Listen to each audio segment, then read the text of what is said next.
पहला प्यार पार्ट 13 में अपने कमरे से बाहर आ गई और काफ़ी ज़्यादा मेकअप किया और तैयार हुई थी और फिर आहिस्ता आहिस्ता चलती हुई आसिफ अंकल के कमरे के गेट पर पहुंच गई। कान लगा के आवाज़ सुनी तो आवाज़ बिल्कुल भी नहीं आ रही थी। इसका मतलब यह था कि आज आसिफ अंकल के कमरे में कोई नहीं था। मैंने सुख का सांस भरा। फिर मैंने आहिस्ता से दरवाजे को बजाया तो आसिफ अंकल ने फ़ौरन आकर दरवाज़ा खोला। मैं जैसे अंदर गई तो उसने फ़ौरन कुंडी लगा दी। मैं जाकर बैठ गई और फिर आसिफ अंकल भी आके मेरे साथ बैठ गए। अब मैं चुपचाप बैठी थी तो आसिफ अंकल ने एक हाथ मेरे कंधे पे रखते हुए कहने लगे, हाँ सबा और सुनाओ। आज तो खुश होना और मुझसे नाराज तो नहीं होना। मैं मुस्कुराने लगी और कहा, मैं आज खुश हूँ और आपसे भला क्यों नाराज होंगी। मैं तो उन्होंने कहा, पिछले 2 दिन से तुम जो दरवाजे पे आके वापस जाती रही हो इसलिए पूछ रहा हूँ। मैंने कहा, नहीं ऐसी कोई बात नहीं है, मैं बहुत ज़्यादा खुश हूँ। फिर आसिफ अंकल मेरे बालों में हाथ फेरने लगे और आहिस्ता आहिस्ता मेरी उंगली बंद होना शुरू हो रही थी। मैं मदहोश होती जा रही थी। फिर आसिफ ने मेरा सब कुछ हटा दिया और फिर उसने भी अपना सब कुछ हटा दिया और फिर उसने गेम खेलना शुरू की। अब वह आराम आराम से गेम खेल रहा था और तरीके से खेल रहा था क्योंकि वह था तो इसके खेल का माहिर खिलाड़ी। उसे पता था कि मैं कमसना लड़की हूँ, मेरे साथ किस तरह गेम खेलनी चाहिए। मेरी आंखें बंद थी और मैं महसूस कर रही थी ऐसे जैसे मैं जन्नत की सैर कर रही हूँ। और वाकई में मैं महसूस हो गया था कि बिलाल से कहीं ज़्यादा ताकतवर है आसिफ, क्योंकि वह था ही 40 साल का।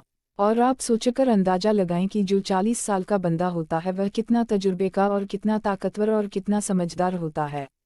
उसे हर वो तरीके पता होते हैं जिससे औरतें या लड़कियां मटमिना होती हैं।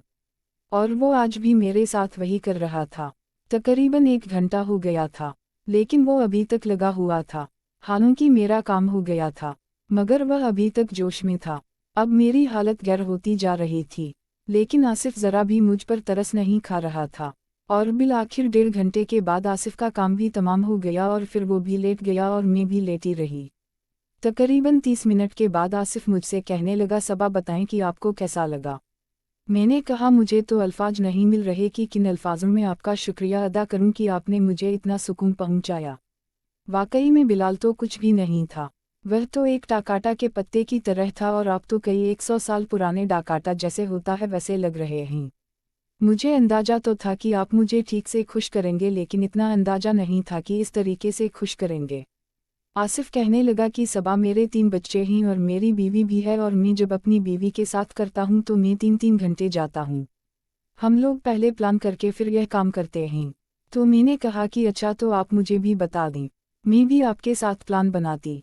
आसिफ कहने लगा, सबा अगर कल तुम्हारी अम्मी नहीं आती तो तुम कल रात को मेरे पास आना, फिर पूरा प्लान बनाकर और मैं तुम्हें तरीके बताऊंगा कि किन किन तरीकों से किस किस तरह करना है और फिर तुम उन तरीकों को फॉलो करना और फिर देखना कि तुम्हें कितना अच्छा लगता है।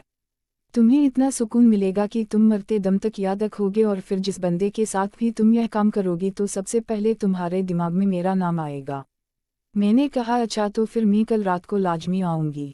आसिफ कहने लगा कि हम बस यह देख लेना कि तुम्हारी अम्मी ना आए हुई हो। तुमसे पहले मैंने कहा कि हाँ मैं अम्मी को देख लूँ या मुझे लगता है कि अम्मी भी नहीं आएंगी। 3-4 दिन आसिफ ने कहा, यह तो अच्छी बात है, वो ना आए तो मैं ठीक से तुम्हें खुश कर पाऊंगा। उसके बाद आसिफ कहने लगा, ने कहा कि सबाब अब तुम चली जाओ, कहीं कोई उठ ना जाए और हम दोनों को एक साथ देख ना लें। काफ़ी देर हो गई है, अब तुम्हें अपने कमरे में चले जाना चाहिए। और फिर मैं उठकर अपने कमरे में आ गई। वह रूम में चली गई, फ्रेश होकर वापस आई और सो गई। सुबह सवेरे उठकर मैं तैयार हुई, स्कूल का बैग उठाया और नाश्ते की टेबल पर आ गई। मैंने नाश्ता लगाया हुआ था, मैंने नाश्ता किया और फिर अम्मी को खुदा हाफिज कहा और फिर मैं बाहर गेट के आई तो आसिफ गाड़ी के पास खड़ा था। गाड़ी को साफ करके बिल्कुल तैयार खड़ा था। वो मुझे देखकर मुस्कुराने लगा, मैं उसे देखकर मुस्कुराने लगी। उसने मुझे सलाम किया, मैंने सलाम का जवाब दिया और मैं फिर गाड़ी में बैठ गई। फिर आज से मुझे लेकर स्कूल पहुंच गया। अब मेरे पेपर भी होने वाले थे। मैंने सोच लिया था कि पेपर जैसे ख़त्म होंगे तो फिर मैं कहीं आउटिंग के जाया करूंगी। दिन को भी कहीं गेस्ट हाउस में गेम खेलेंगे और फिर रात को रूम में गेम खेलेंगे। मेरी क्लास शुरू हो गई और टाइम का पता ही नहीं चला और रात के 1 बजे बज गया। मैं अपने में अपनी बकम समेटकर बैग उठाकर बाहर आई तो उससे पहले से मौजूद था। फिर मैं गाड़ी में बैठ गई। अब हम लोग रास्ते में थे। घर की तरफ आ रहे थे। आसिफ मुझे कहने लगा कि अच्छा बताओ सबा, तो फिर आज रात को तुम मेरे रूम में आ रही हो? मैंने कहा हाँ बिल्कुल ज़रूर आऊँगी, बस आप तैयार रहना और सारा प्लान मुझे पहले बता देना कि किस तरह चल रहा है और क्या क्या करना है, और मुझे भी वही वाला सुकून मिलना चाहिए जो आप अपनी बीवी को पहुंचाते हैं। आसिफ कहने लगा कि तुम परेशान मत हो, तुम्हें इससे भी ज़्यादा सुकून दूंगा। और फिर हम लोग घर आ गए। आज अब्बू भी घर आए हुए थे। उनकी शायद तबीयत ठीक नहीं थी। मैंने अम्मी से पूछा कि क्या हुआ अब्बू, आज इतनी जल्दी कैसे घर आ गए? तो अम्मी कहने लगी कि इनका बीपी लो हुआ है और अब वो टैबलेट खाकर सो रहे हैं, आराम कर रहे हैं। फिर मैं अपने रूम में आ गई, यूनिफॉर्म वगैरह चेंज की और फ्रेश होके खाना खाने की टेबल पे आई। खाना खा के लेट गई।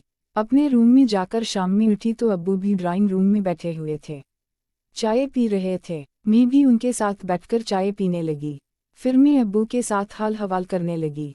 अब्बू ने कहा बस थोड़ी सी तबीयत आज ठीक नहीं है, टैबलेट खा ली थी, अब कुछ बेहतर महसूस कर रहा हूँ। इसी तरह वक्त गुजरता गया और रात के दिन के 10 बजे बज गए।